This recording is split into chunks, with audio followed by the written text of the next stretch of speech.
네, 안녕하세요. 매일아침 빠르게 만나는 미국 주식과 테슬라 소식 핫트라운 TV입니다. 테슬라가 옳았다는 것이 곳곳에서 증명이 되고 있습니다. 그러면서 오늘 4%대 좋은 상승률을 보여주었는데요. 자, 어떤 점에서 테슬라가 옳았는지 이 점 오늘 알려드리도록 하겠고요. 수요일이 되었으니까 중국 로컬 판매량 당연히 알려드려야 되겠죠. 굉장히 좋은 수치가 나왔습니다. 작년을 넘어서는 수준이었어요. 드디어 작년을 넘어서는 수준이었는데 이 점 오늘 자세히 알려드리도록 할게요. 3대 지수 현황부터 간략히 살펴보도록 하겠습니다. 오늘은 다우와 나스닥이 상반되는 그런 혼조세를 보여주었어요. 러셀 2000도 약했는데 오늘은 나스닥 기술주, 대형주 위주로 올랐다라는 게 이 그래프를 보면 잘 알 수 있습니다. 현재 국채금리라든지 유가라든지 굉장히 낮은 수준을 계속 보여주고 있어요. 계속해서 뭐 중국이라든지 미국이라든지 글로벌 내 얕은 경기 침체 상황을 계속해서 대변하고 있다라고도 볼 수 있겠습니다. 자, 그러니까 9월 18일 FOMC 금리 인하 거의 기정사실화되어 있다, 확실시 되어진다라고 볼 수 있겠죠. 자, 오늘은 별다른 매크로 지표 발표는 없었어요. 역시나 중요한 건 뭐 한국 시간 수요일 오늘이 되겠죠.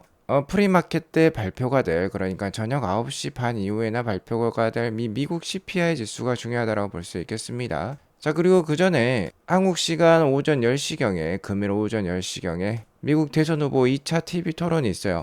민주당 해리스 부통령과 공화당 트럼프 전 대통령이 TV 토론을 하게 될 것인데, 어쨌든 뭐 주식시장에 굉장히 큰 영향을 줄 만한 발언들이 또 나올 수도 있으니까 한번 주목해 볼 필요가 있겠습니다. 어쨌든 FOMC 금리 인하가 9월 18일에 예정이 되었는데 17일 전까지는 미 연준 위원들이 입을 다무는 블랙아웃 주간이라고 볼 수 있겠어요. FOMC 회의 전까지는 계속해서 좀 혼조세를 보일 가능성이 높을 것 같습니다. FOMC 금리 인하 이후에 전체적인 주가 방향성이 어느 정도 잡힐 수 있을 것 같아요. 아무튼 금일은 전주 하락이 컸던 종목들의 반등이 컸고요. 테슬라는 무려 4.58%나 올랐어요. GM과 포드가 4% 이상 빠질 때 테슬라는 이렇게 오른 것입니다. 자, 이렇게 자동차 기업들의 상반된 주가 흐름을 보더라도 테슬라의 지금 방향성이 옳았음을 알 수 있는데요. 엔비디아가 2분기 실적 발표 이후 좀 상승세가 주춤한 가운데 그 빈자리를 테슬라가 어느 정도 메꾸고 있다라고 볼 수 있겠습니다. 최근의 움직임은 빅테크 기업들을 다 비교를 해보아도 테슬라가 가장 괜찮습니다. 그리고 오늘 한국 시간 저녁 9시 반에 프리마켓 때 발표될 CPI 지수 예측치가 지금 2.6%죠. 8월달 수치가 나올 예정인데 전월 대비 좀 완화된 모습이 기대가 되어집니다. 자, 이 예측치만큼만 나온다라고 하면은 수요일 장도 괜찮을 것 같다라고 말씀을 드릴 수 있을 것 같고요. 9월 18일 금리 인하 수준은 25bp 인하가 될 확률이 아직까지는 높아 보입니다. 자, 그리고 이 CPI, PPI 지수도 그렇게 큰 영향을 주지 않을 것 같아요. 미국 고용보고서 발표가 가장 중요했는데 예상치보다는 낮게 나왔지만 어제 방송에서도 말씀드렸듯이 이 전월 대비로는 대폭 증가하는 모습이었다라고 말씀을 드렸죠. 그러면서 자, 계속해서 50bp 금리 인하 확률은 30%대로 낮은 수준을 보여주고 있습니다. 아무래도 전주에 나왔던 이 8월 고용 지표가 나쁘지 않았다라는 뜻이 되겠죠. 자, 하지만 나스닥 차트를 기술적으로 분석을 해보면 오늘 0.84% 올랐지만 일단 뭐 일봉 차트의 볼린저 밴드 하단, 자, 그리고 슬로우 스토캐스틱이 하단에서 반등이 충분히 일어날 수 있는 자리다라고 말씀을 드렸는데 지금 이틀 동안 반등이 이렇게 일어났고요. 다만 최근에 이렇게 데드 크로스가 나왔고 슬로우 스토캐스틱은 반등세를 보여주고 있으니까 상반된 모습입니다. 자, 이 데드 크로스 신호만 봤을 때는 하락세가 더 이어질 수 있고요. 이때도 데드 크로스가 나오자 이렇게 하락세가 이어지죠. 다만 슬로우 스토캐스틱이 지금 반전을 보여주고 있으니까 당분간은 횡보할 가능성이 높을 것 같아요. 일단은 FOMC 금리 인하가 돌입하기 전까지는 횡보 가능성이 높겠다라고 제네피셜을 말씀드리고요. 현재 테슬라는 나스닥보다 좋은 모습을 보이고 있습니다. 금일도 4.58%나 상승을 하면서 226.17불로 마감을 했어요. 계속해서 이렇게 저점을 높이면서 반등하는 모습이 괜찮다. 그리고 다른 주식들에 비해서 9월달 괜찮은 모습을 보일 가능성이 높겠다. 제가 약속의 9월달이라고 말씀을 드렸죠. 자, 그런 모습이 실제 주가로도 나오고 있습니다. 일단 금일 주제가 테슬라가 옳았다라는 건데요. 실제로 이 중국 판매량에 있어서도 굉장히 경쟁사와 대비가 되고 있어요. 미국 브랜드인 GM이 2020년에는 290만 대를 팔았는데 2024년에 180만 대로 쪼그라든 모습입니다. 자, 대부분의 외산 브랜드, 그러니까 일본, 독일, 미국, 한국, 프랑스 대표적인 자동차 제조업 국가이죠. 대부분 이렇게 2020년 대비 상당히 줄어드는 마켓쉐어를 보여주고 있는데요. 폭스바겐 역시 중국이 굉장히 중요한 시장입니다. 폭스바겐은 독일계 회사인데요. 제가 최근 방송에서 폭스바겐이 독일 내 공장을 폐쇄시킬 수도 있다, 정리해고 계획을 밝혔다라고 했는데, 작년 말에 들어서면서 독일은 국가적으로 전기차 보조금을 없앴죠. 테슬라의 침투가 워낙 강력하기 때문에, 그리고 중국계 전기차 기업들의 침투가 강력하기 때문에 폭스바겐을 살리기 위해서 전기차 보조금을 없앴다라고 볼 수 있겠는데요. 오히려 그 화살이 폭스바겐에 꽂힌 것 같아요. 오히려 자국 내 기업에게 피해를 줬습니다. 그러니까 가뜩이나 중국산이나 테슬라에 비해서 지금 상품 경쟁력이 딸린 폭스바겐의 전기차 개발이 더욱더 느려지고 경쟁력이 떨어지는 결과를 초래한 것 같습니다. 가뜩이나 안 팔리는 전기차가 더 안 팔리니까 부랴부랴 독일 정부는 전기차 보조금을 살리기로 했어요. 올해 7월부터 2028년 12월까지 구입한 차량에 세액공제 혜택을 적용한다라고 합니다. 자, 이렇게 독일 정부가 폭스바겐 살리기에 나서는 순간 국내 공장 폐쇄 계획과 정리해고 계획을 철회할 예정이라고 폭스바겐은 밝히고 있어요. 이렇게 지금 테슬라의 경쟁업체 상황이 안 좋은 상황입니다. 하지만 테슬라는 중국 시장에서 굉장히 좋은 경쟁력을 보여주고 있죠. 9월 2일에서 9월 8일 가장 최근 주간이 되겠습니다. 청주 중국 럭셔리 브랜드 차량 판매 1위에 테슬라가 이렇게 올랐어요. 2등은 벤츠인데 가장 좋은 판매량을 기록을 했습니다. 자, 이 16,200대는요 올해 세 번째로 높은 강력한 판매량입니다. 16,200대보다 높게 판매되었던 게 3월달 마지막 주인 17,300대, 자, 그리고 6월달 세 번째 주인 17,500대가 있는데 그 다음으로 많은 거고요. 이번 3분기 들어서 가장 좋은 중국 로컬 판매량이 나왔습니다. 자, 이러면서 눈여겨볼 점은 2024년 누계 판매량이 드디어 2023년 누계 판매량을 넘어섰다라는 거예요. 36주차 누계 기준입니다. 자, 그래프를 보면 이런 모습이죠. 제가 계속해서 알려드려 왔는데 이 주황색 선이 2023년 판매량입니다. 그리고 이 빨간색 선이 2024년 누계 중국 판매량, 테슬라 판매량이 되겠어요. 계속해서 따라잡으려고 노력을 했지만 골든 크로스가 나오지 않았었는데 드디어 36준 차에 골든 크로스가 나왔어요. 전년 대비 앞서가기 시작했습니다. 전년 대비 0.2% 앞서가는 모습이 나왔는데요. 자, 이번 3분기 10주차 들어서 이렇게 좋은 판매량 16,200대가 나왔기 때문이죠. 다른 분기에 비해서 판매량이 좋습니다. 계속 우상향하는 보라색 선을 보여주고 있어요. 자, 이 3분기 보라색 선 판매량, 누계 판매량, 10주차 누계 판매량을 다른 분기들과 비교를 해보면 가장 앞서 있습니다. 그러니까 이번 3분기는 역대급 판매량 가장 최고의 분기 중국 로컬 판매량이 나올 예정에 있어요. 현재 10주차 기준 전분기라고 할 수 있는 파란색 막대보다 25%나 앞서 있고 전년 동기인 녹색 막대보다도 15.5%나 앞서가고 있어요.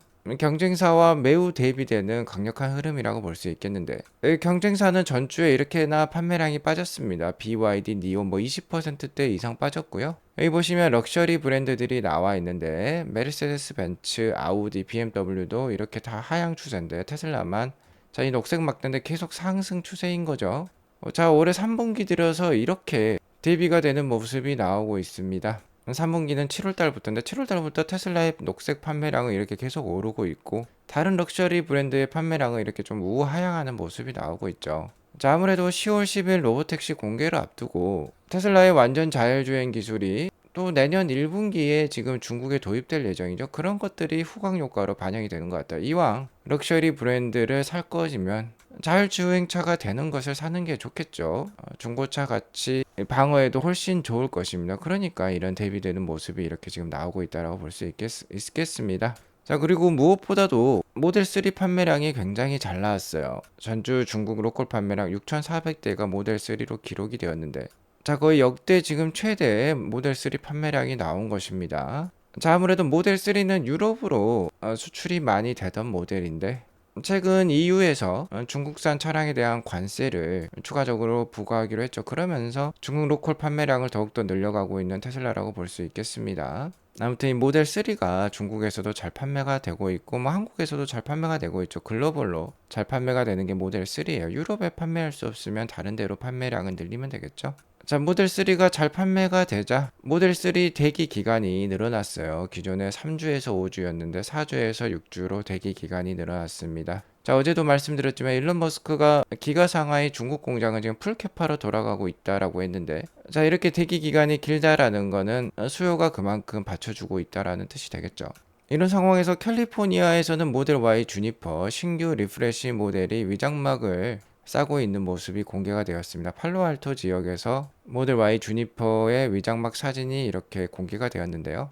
자, 내년이면 모델 Y 주니퍼가 중국뿐만 아니라 미국에도 나올 수 있다라고 볼 수 있겠죠.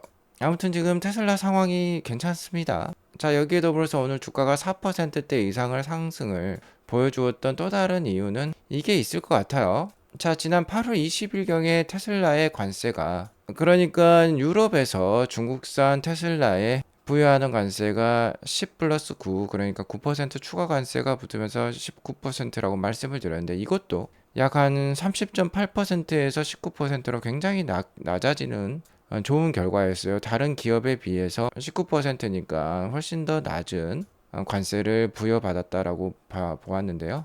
이게 더 낮아졌습니다. 추가 관세가 9%였는데 8%로 낮아졌어요. 자, 그러면서 다른 경쟁 기업 대비 좋은 관세를 부과받았으니까 오늘 주가 상승에도 도움을 준 것 같습니다. 그리고 오늘 주가 상승에는 어제도 말씀드렸지만 4680 배터리가 테슬라 자체 생산을 넘어서 이제 외부 업체로부터 공급을 받을 수 있는 지경에 이르렀다.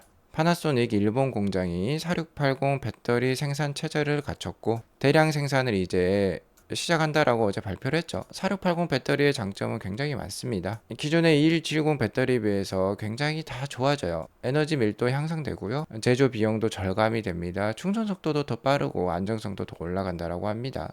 자, 그러니까 4680 배터리의 대량 양산은 사이버 트럭이라든지 세미 트럭이라든지 신규 모델의 대량 양산으로 이어지기 때문에 굉장히 기대되는 소식이라고 볼 수 있겠고, 연말이 되면 LG 에너지 솔루션도 4680 배터리 대량 양산 체제를 갖추게 될 거예요.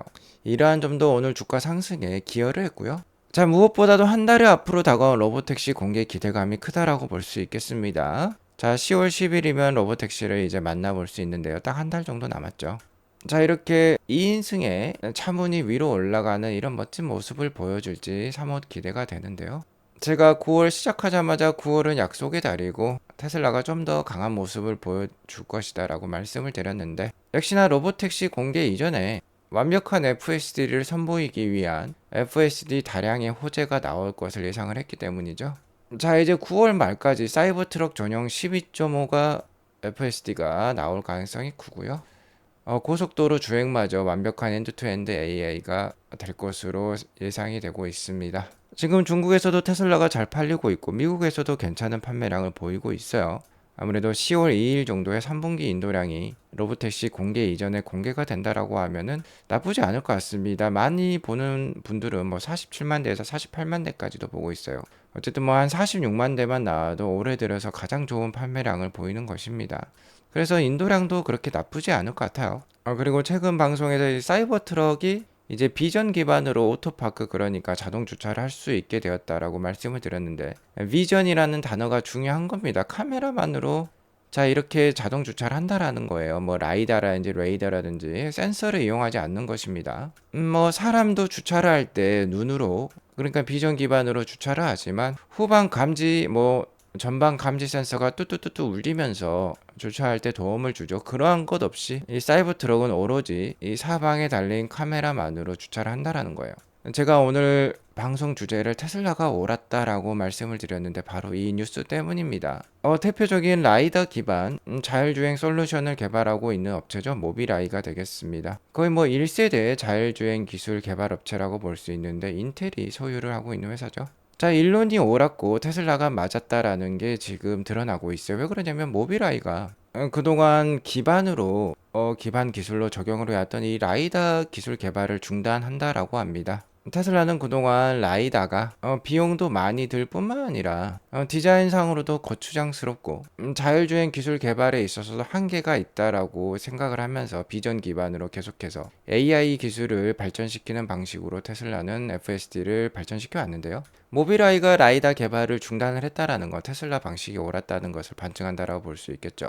약 10년 뒤의 모습을 예측을 하려면 일론의 말에 귀를 기울일 필요가 있겠습니다. 자, 그리고 라이다 기술 개발을 하고 있던 100여 명의 직원을 또 해고한다라고까지 해요. 자, 그러한 점이 오늘 테슬라의 4%대 상승, 차별화된 상승률을 만들었다라고 볼 수 있겠고, 역시 테슬라가 지금 옳은 길을 가고 있다라는 게 드러나고 있습니다. 중국 판매란도 이제 전년을 넘었었으니까 앞으로의 행보가 계속해서 기대가 돼요. 앞으로의 테슬라의 행보도 아트라운 TV에 함께 해주시면 감사하겠습니다. 오늘 이것으로 방송을 마치도록 하겠고요. 오늘 방송이 도움이 되었으면 구독과 좋아요, 알람 설정 꼭 눌러주시기 바라겠고요. 지금 아트라운TV 멤버십 회원님들이 거의 250여 명 가까이 되는데요. 많은 회원님들이 아트라운TV 멤버십 알람 서비스와 함께 편안하고 행복한 투자 잘 이어나가시고 있습니다. 꼭 한번 가입하셔서 좋은 인사이트와 편안한 투자 이어가시기 바라겠습니다. 오늘도 시청해주셔서 감사합니다. 좋은 하루 되세요.